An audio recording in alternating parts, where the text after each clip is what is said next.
Welcome back, soloists. I'm having major mic issues, as in my receiver completely died and I'm gonna have to order another one.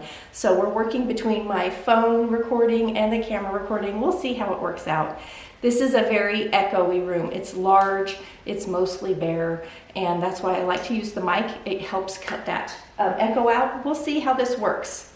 Let's start with fit check. I am wearing this caftan I made a while ago. It will be linked below. I believe it's a Vogue pattern. I can't even remember now. Look at this thing. I love it, and it feels amazing. I don't know why I'm not wearing it more. It is warm. I made it out of a polyester knit. So let's talk about today's project. I have been perusing vintage fashion. I do this a lot. I look at vintage, I look at like old Hollywood, vintage fashion designers, old fashion plates, and I kind of went through a little 1920s era, and I love the old original Hollywood stuff. And I was seeing these gorgeous just stoles, like big pieces of fabric just wrapped around them. And I thought, oh, that's a very easy but very fun project. I'm going to put some pictures in here so you can see what my inspiration was when I started thinking about this project.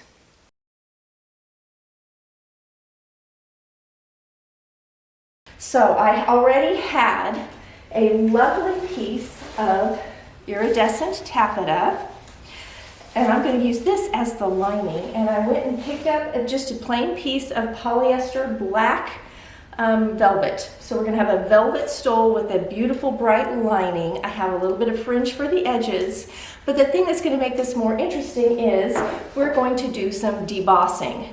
I know a lot of people will say embossing, but embossing sticks up, debossing pushes away, so this is debossing. I'm using a giant stamp. I'll show you a close-up of this in a minute and why I chose this particular one. All we're going to do is take our 1 yard of fabric and cut it in half longwise. So I'm going to have two 60-inch wide pieces that I'm going to sew together so it's really long and can wrap around and be dramatic. And I'm going to do that for both pieces. I just have a yard of 60-inch for both of them. They both have some stretch. I love this taffeta, and it has stretch. Look at this. Can you see the stretch in that? It's amazing stuff. So I bought it just 1 yard, just to see what I thought of it. So this is a perfect application for it. So let's get it kind of cut out and prepped, and then I'll show you how the debossing works. Can you see how crooked this is cut? I'm just folding it lengthwise. It's selvage on selvage down here, getting it straightened out. I originally had it wrong sides together to fold. It slid around a lot, and because I want to mark on this, it's very hard to mark on the velvet side, easy to mark on the wrong side.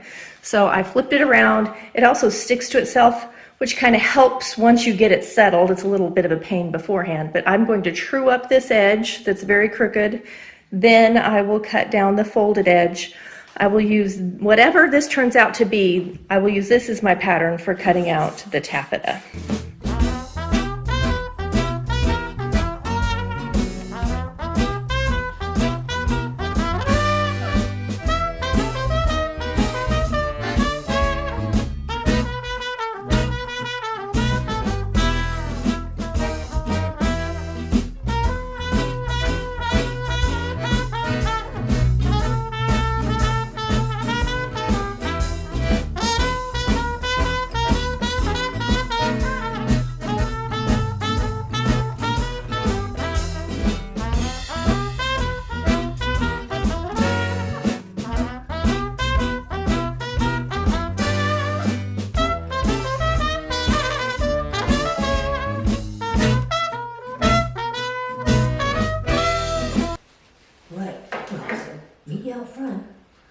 I pitched in to help Michael with his ear, and Rob clattered the rest of the way into the front hall. The reason I was standing beside the Christmas. As I was walking down the street one night in the fall, the rain was pelting me in the face, but that was not all. The cold was chilling me to the bone, didn't have enough clothes on. No matter the weather, I won't break the tether, I'll keep moving on. And when we make the rounds again, we'll cast out the fools. Went down to Davy Jones' locker, didn't find any jewels. Oh, I was on the lam for the last time in my life. I ran up a bill, then I charged up a hill, then I left out of sight. I am marking out to get my stamp nice and even. At first, I thought about doing it on an angle, which would look really nice, but it's actually a little too wide and it doesn't fit well. So I am going to do it straight on, though you could do a combination. I'm only going to do a border on the edges. I'm not going to do an all over pattern, but that certainly is a possibility. I've marked the center of my panel, and then I've marked the center again, so from edge to edge. I've also got my seam allowances in here to make sure that I have plenty of room. So I'm going to put one here on the center, and here's its edges. And then I'm going to put one on each edge, lining up with that end like that. And that's going, so it's going to give me 3 across, and I'm going to do that on both ends of my stole. And then we're ready to put it together. I'm actually going to probably sew together the center seams first. I have it pinned, and I've matched it to make sure that I had my nap going the same way, so my stole looks very continuous. So I've got both of those pinned and ready to sew, and I think I'm going to do that first. All right, I'm going to just sew a 1/2-inch seam allowance down the center back of both of my panels real quick to just join them to each other. Then I can give my taffeta a nice soft press, and then I can go ahead and work on my velvet that I have on the ironing board that I'm getting ready to show you how to do the debossing.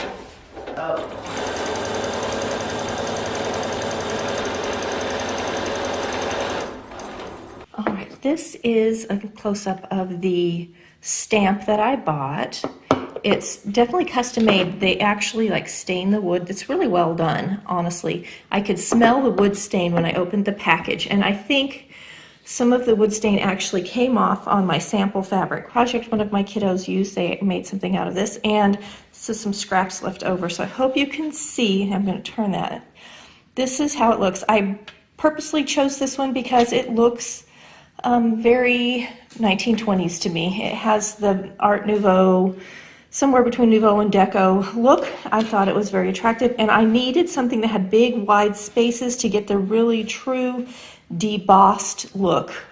So when pressing velvet, it's very easy to permanently impress into it the iron or mess it up. So if you are going to press, for instance, this center back seam that I just did on the stole piece, in order to do that, you want to lay another piece of velvet facing it so that it's not laying against a hard surface. This protects the nap of your fabric. This is also true if you're working with corduroy, a lot of fabrics that have a true deep nap. Iron with a towel underneath or something like that. I always use a scrap of the self fabric. It seems to be happiest. Unless it's corduroy, you're better to keep a scrap of velvet around for things like this. But you can see how it's already just laying open very nicely. I am not going to put my iron down hard on it. I am going to just steam from above. This is a synthetic on top of being nappy. Let's do a little tester right here on my scrap. I'm just hovering right above. Yep, that looks fine. I'll do the same here. I'm really not touching it, I'm just hovering. You could gently touch it if you want to, but I'm going to be super careful because if I'm not, this edge of the fabric will actually leave a line, and I do not want that. You can also slip a piece of paper or something in there to help prevent the line from coming through. We don't need that. So I'm going to now flip it over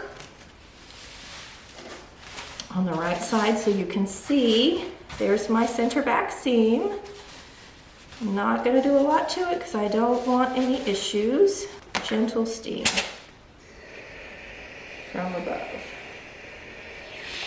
That's it. That's all it needs. Okay, so now let's do some debossing. Just gonna slide this over for a minute, and I'm gonna take my scrap that just fell on the floor, and we're gonna do a little practice to make sure that we don't have any issues with our actual fabric. Now, I tried this with the orange, and it worked great. So here's my rubber stamp. I'm gonna lay right side down on it. And this time we do want moisture. So I'm actually going to use, you can use a spray bottle if you want to, or I'm going to squirt it with my iron, get it damp, and then we're going to lay our steam on top. The big thing is you do not want to shift this at all. You want to be as straight up and down as you can be without wiggling, because you will get a fuzzy image coming through. This is a little like burnout, except it's not sheer, at least not in this particular fabric. It works great with synthetics.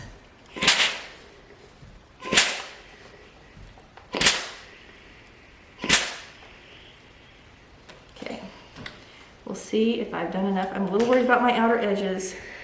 Now, on the orange, it left a little bit of a brown haze around it. I'm pretty sure it is the stain from the wood came through, because I was using a light colored fabric. This is black, so I'm not real concerned about that. So now we're just going to let it sit.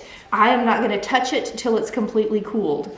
So when I go to do this with my actual piece of velvet that has all of the markings on it, I will be laying my velvet with the markings on top, and that's why I marked so much, so I can easily get it lined up properly.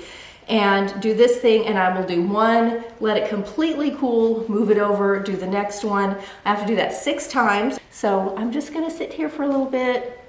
Yeah, it's still warm. I really don't want to move it till it's almost completely cool, because I know I'm gonna get the best impression. Then we'll look at it and see how it looks. So I'll be back with you in just a minute, and we'll give it a look.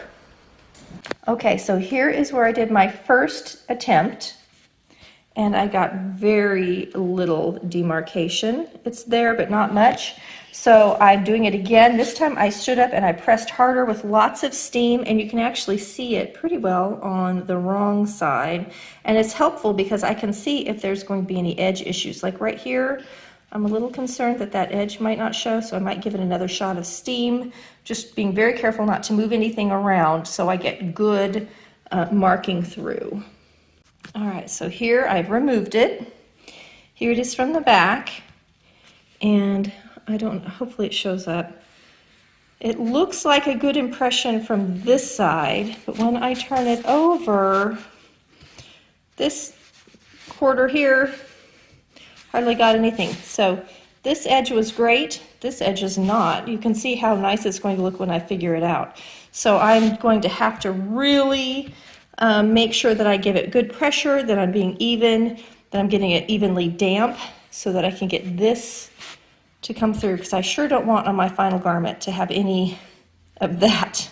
I have done my best to center this. I am now going to also do my best to not move it. I'm going to give it a real good spray. Try and make it as even a spray as possible. And then we're just going to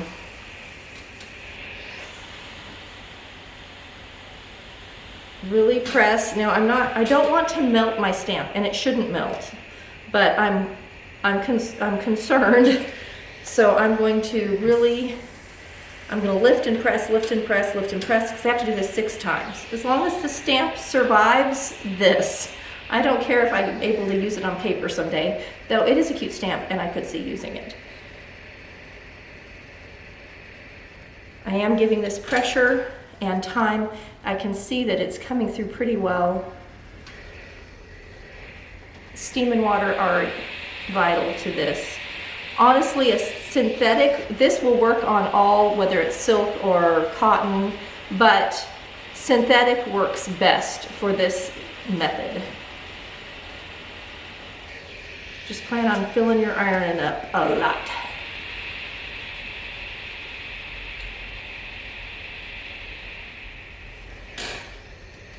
I hope it's coming through in the camera. I can see it really well on this side. Yeah, I'm getting some nice edges. Okay, we're just gonna really steam it like mad, and I'm gonna walk away. I'm gonna give it a few minutes and come back and do another one. I'm actually kind of thinking I'm going to do one and let it get completely cold before I remove it. And I'll probably go do something else. I've got this other parts of the stole put together and pressed, so we'll see what else I can do while this is cooling. I could do some tidying. That is looking great from this side. I hope it's showing up in the camera. It's stinky, and the stink is coming from the wood. I know for a fact the wood is stained and it's stinky. Anywhere that looks like it's not come through good, I'm able to see a nice picture on this side. So if I see anything that doesn't look quite right, I'm gonna hit it again with my iron and let it steam. These edges right here are the ones, they're thick, which is important, but they also a little harder to get a good edge on them. I really wanted a leaf. I did not spend a long time, but I really wanted an interesting large leaf. That would have been my first choice. But they were kind of dainty in the lines, and I didn't feel like it would come through well. Okay, I think I'm going to leave that, and we'll be back in like 10 minutes and see how it looks. So after all of that pressing, I have one side done. I hope we're gonna pull this up. I hope it shows in the camera. Well, it's coming off good. Oh no, that one is not. Right here is not coming through. Oh, I hope I can line it back up. It caught on these edges, but right here,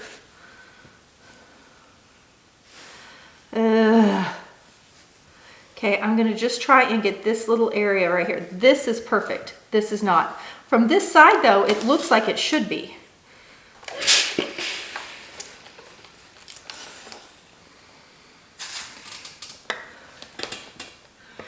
We're gonna give it some more pressing and some more steaming. Oh, I hope I doesn't mess it up by me pulling it back. It's frustrating when it's the middle that doesn't catch. So far, on the other two, it was the outer edges, and it was easier to reapply.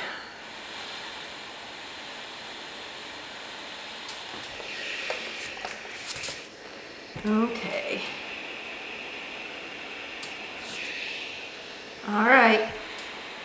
We're gonna give it time to rest and dry, and we'll pull it all back, and then we'll start the other side. This has taken me to do one side approximately an hour. It's just time consuming because it takes a little while to steam and check, and then you have to let it completely cool. So just give yourself lots of time for this portion of it. The rest of the stole is very fast, and if you choose not to do the debossing, it'll go even faster. It's like a 30-minute project if you don't do this part. Okay, here is a close-up before I remove it, and you can see it looks pretty good definition here, except for this corner. I'm thinking it's because I'm sitting down. I'm going to stand up and press this corner again because it just doesn't look as sharp and defined as the others. I want to make sure this corner is good. When I did the last one, it was this corner that didn't turn, and I did rotate my block in case it was the block. So I think it's not the block, but the person doing it. So let's give it another little press.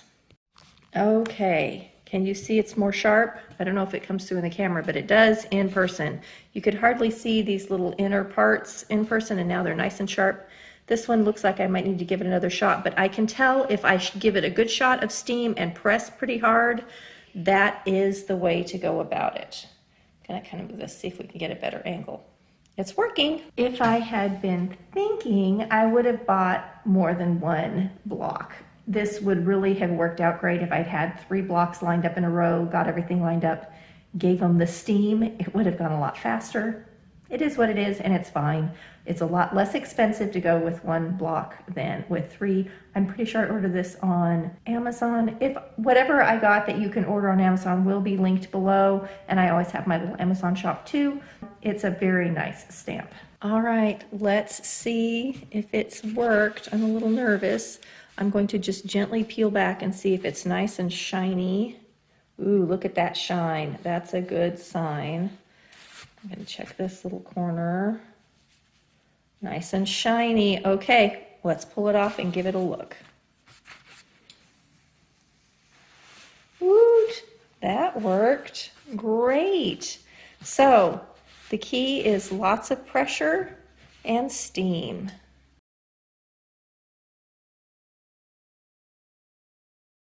All right, I just pulled it off, and you can see this one's not quite as crisp as the rest, but it's also not tragic. It's fine. So I think I can live with it. I'm going to flip it over and now start working on the other side. It actually, you know, it's one of those things when how the light hits it affects it. See there, it looks real crisp. Anyway, I'm going to start working on the other side, and then we will assemble. Okay, I have got my 6 little designs on the edges. I don't know how it's going to show up in the camera. They are not perfect, but they're not bad. They do kind of change with the light. I'm pleased. I could not ask for any more. Especially since I have not done any of this in years, 20 years or more. I've now just I'm laying them face down, right side to right side, my lining to my taffeta to my velvet. And along one edge, I'm just pinning, or in this case, I'm clipping them together. When I go to sew, I'm going to put the velvet down and the taffeta up because of the nature of the fabrics. But I'm just going to line this all the way up down one edge. When I get to the ends, when I get down to the very ends, I'm going to cut my fringe. I don't know why, but fringe has just been running out of my brain and down the street for some reason. This word, I could spell it but not say it. I don't know why I'm having an issue with it. Cut my fringe for the ends, sandwich it in there, and then I'm going to trim my taffeta. I don't know how well you can see this, but the taffeta is about 2.5 inches wider than my satin, or than my velvet. So once I get this completely pinned on one edge, I'm just going to true up the taffeta side, pin it, and just sew all the way around, and leave a little hole in the center back where I will pull it through, and then I'm going to hand stitch it closed because I do not want any top stitching to show on this at all. The other way I could have done it is to leave an opening in the lining, in the center back lining, and then sew that shut. So we're just going to clip and true and stitch, and it'll be done. I did a little video on some of my favorite cozy mystery series that I've listened to, or that I'm still currently listening to. I'm now doing only Christmas cozy mysteries through Christmas time probably.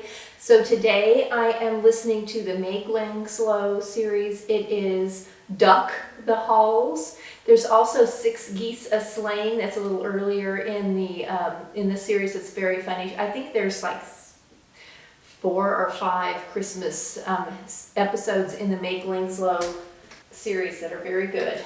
Enjoying it. All right, length. And when I pin it in, I'm going to make sure to pin it so that I don't catch any of the fringe in the side seams.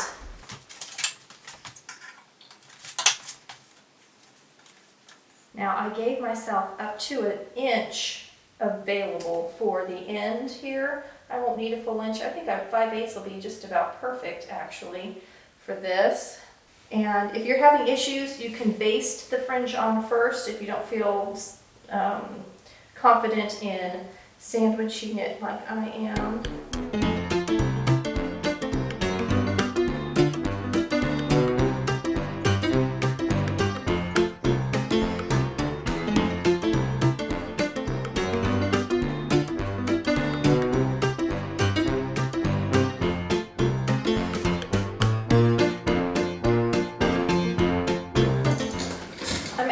Going to start with my ends where the fringe is.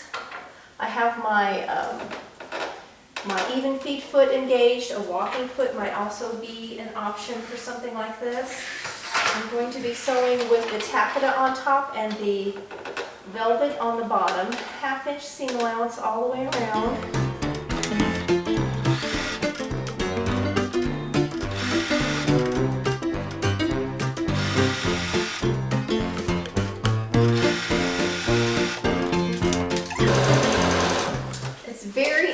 It goes under the foot even, but as it sews, the velvet wants to slide to the right and the taffeta wants to slide to the left. They're definitely arguing with each other a little bit. Let me show you. I'm just gonna hold this up. Can you see right here? Can you see how the black is coming away? All the way along. Now they started out even, but as I sew, they're sliding away from each other. And this velvet is it's just slick. So, camera angle's weird when I get close. I'm going to unstitch this. I'm going to unsew for a minute and repin it, because I've been using clips, but I think I'm going to put pins in because I can sew right up to the pin, can sew closer to a pin than I can a clip. Here's the one. Okay, so I have sewn all the way around. I have a super long rectangle with a little hole that I'm going to find, and let's turn it around and see how it looks. I will tell you, these two layers really did slip and slide around each other. My biggest concern is that I may have some issues with my fringe getting caught somewhere, so let's see. I think it looks cute. What fun. So easy to turn. So after I get this turned, I'm going to give it a very light and careful pressing along the edge so that the lining stays put. And I'll sew shut by hand the little hole. So here's my little hole right here that I'm going to sew shut. So you can see stole side, lining side. When it's on, oh yeah, I love the length. It's just perfect. It's almost the same length as me. It has a nice crispy sound. You could wear it either way. Okay, I'm gonna press it, sew it up, and I think I'll put it on my dress form and show it off. All right, it's all done. I am not wearing the appropriate dress for something like this. A little slip dress, or maybe something with a little bustier would be great. Of course, if you had a beautiful black fringe beaded flapper dress, it would be really cute too. But very easy project. I'm gonna go tie it on the dress form here. This is the back view. I've got it just tossed over the shoulder. You can see how pretty that design looks with a little fringe and the electric blue peeking through. There's the back seam. I did make sure that my nap is going the same direction, because you can, in the camera even, you can see how it makes it look different right to left, but they're actually, I did match up my grain. Here it is from the back, where you can see the fringe thrown over the shoulder and the drape hanging down.